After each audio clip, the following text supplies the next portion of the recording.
Mjomba. Na mjomba. Naona sasa hivi mambo si mabaya. Kitambi kinatoka mjomba, rangi inabadilika. Wewe mjomba ndio unaniambia mimi nimebadilika rangi? Sana. Na kitambi. Bwana acha mambo yako bwana. Mimi sina kitambi bwanangu. Mzee wangu ndo ana kitambi. Mimi bado kijana bwana. Hai. Mjomba. Karibu sana. Nimekaribia. Na mimi hapa namshukuru Mwenyezi Mungu. Maana miradi yote ya mzee inaendelea vizuri. Sawa sawa. Na mimi kitu ambacho sitaki nimangushe mzee wangu ni kuhusu miradi. Sitaki aanze kunikuja kunilaumu. Nataka kila kitu kiwe kwenye mstari. Sawa sawa. Sio nasikia mjomba? Kwa hiyo miradi yote ya mzee ipo vizuri, kiukweli yani. Mimi niseme kwanza mshukuru sana Mwenyezi Mungu. Kweli. Na vipi kuhusu ile magari yenu? Yaani mjomba kuhusu daladala zile ni paswa kichwa. Maana kila siku madereva na conductor wanatupiga msumari tu. Sasa konda na dereva na kupiga misumari vipi? Kama anakusumbua konda na dereva piga chini. Katika nchi kuna watu kibao wanatafuta kazi. Au madereva na makonda wamejaa hivi. Piga chini, tafuta mwingine, weka pale, tengeneza fedha. Wewe unakwama wapi? Mjomba, wangapi tutakuwa nawapiga chini kila siku? Unamchukua yule unampa kazi, anakuwa kama yule. Kila siku tutakuwa tunahangaika kutafuta tu madereva. Mimi kama ningekuwa mimi hata makondakta 100 na madereva 100 mimi nabadilisha tu. Badilisha. Maana kila siku dada zinazunguka tu mjini. Hela sioni. Cha kufanya sasa hivi ni kuzichukua dada na kuziweka ndani tu.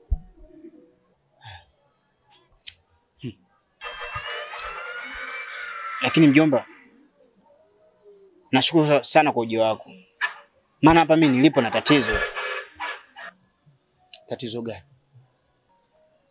Mjomba, nimetia mwanafunzi mimba. Tena mwanafunzi mwenyewe ni wa Kigogo serikalini. Yaani hapa nilipo mjomba sielewi nifanye nini. Yaani nawaza kichwa kinauma yani. Hivi mjomba, hiko ndicho ulichonitia? Hiko ndicho ulichonitia? Hiyo akili mjomba? Hiyo ndo akili ambayo ya kuendesha miradi ya babako kwa akili hizo? Za kujaza wanafunzi mimba?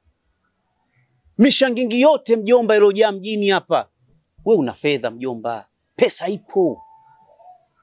Tafuta wanawake wengine sio wanafunzi.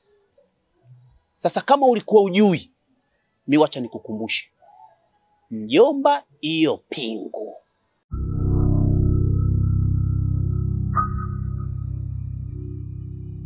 Mjomba, najua una haki ya kunisema. Na mimi hapa ndipo nimekosea. Nimekosea mjomba. Sasa mimi sielewi nafanya nini. Naomba unisaidie. Mjomba, mimi nitakusaidia kwa sababu wewe ni mjomba wangu. Nitatoa ushauri kwa sababu wewe ni ankali. Ni kweli kabisa. Lakini kinyume na hivyo, mjomba ili ungehangaika nalo.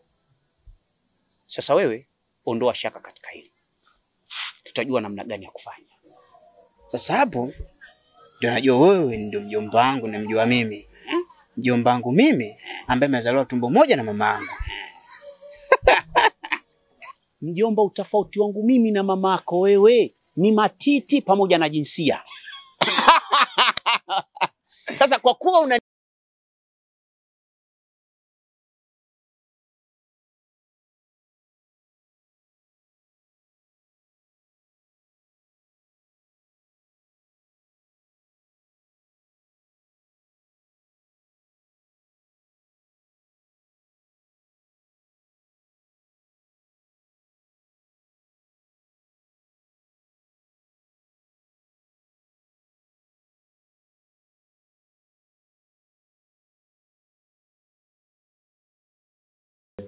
kitu kama kile kutokea, lakini kwa kama questions kwamba niliamua nipite huku kwako ili tuje kuyasettle haya, lakini bahati mbaya ikatokea nimekuta Zawadi.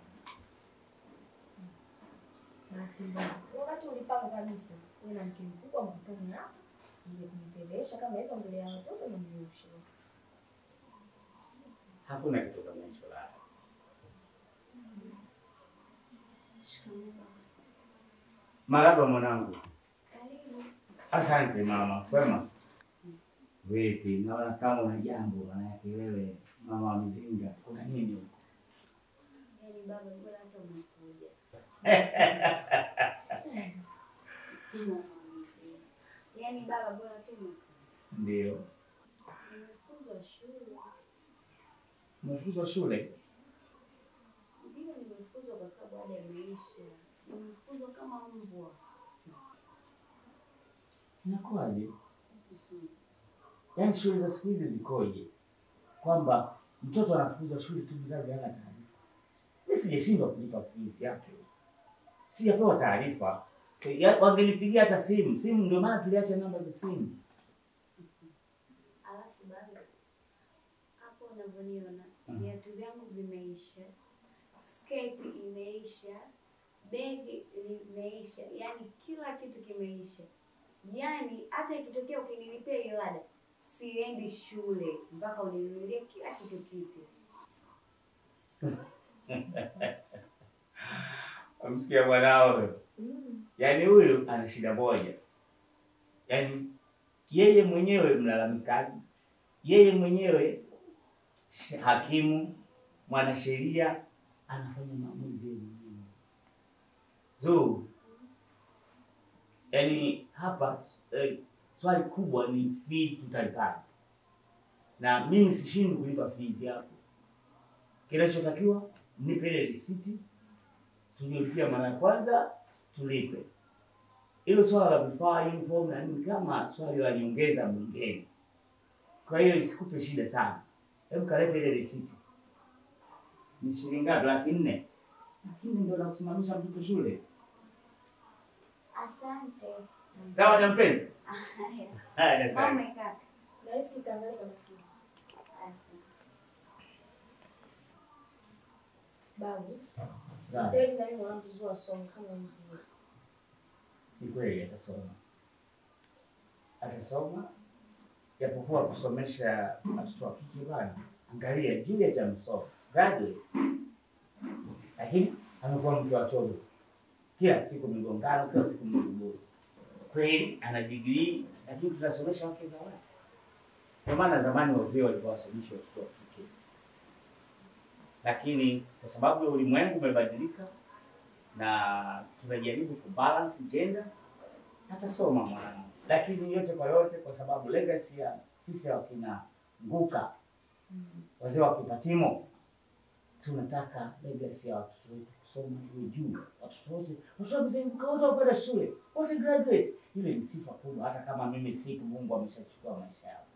Atasoma. Haya, na kweli ndio hivyo.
Haya, poa, haina shida. Unasemaje? Umeshinda wewe.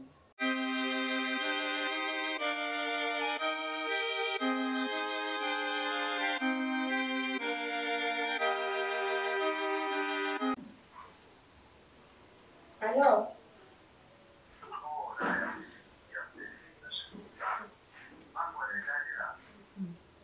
Steve, unajua ile siku ulopiga simu, babu alipata ile sharudi kutoka kwao.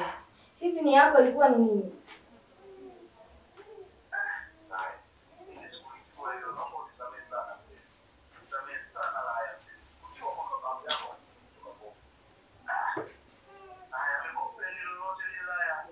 Kumbuka wewe ni mume wa mtu, na mimi ni mke wa mtu. Mapenzi yetu ni ya wizi.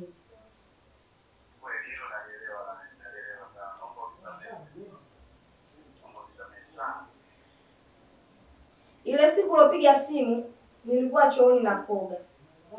Nikatoka kwa haraka nikamkuta babu bado kidogo apokee ile simu. Nikamwambia acha, huyo ni fundi kabati ananisumbua sana. Akaniuliza, anadai kiasi gani? Nikamwambia anadai 300. Akaniambia atanigaia kesho asubuhi pamoja na ile pesa ya mwanao ya shule.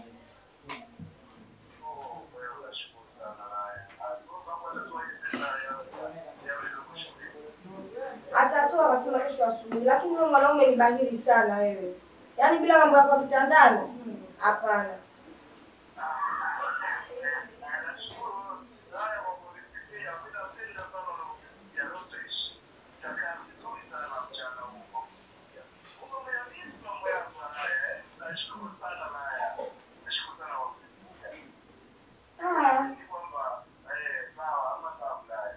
Basi poa.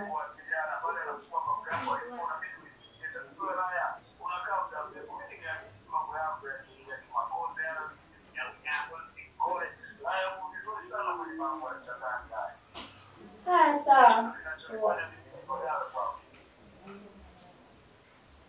Haya poa.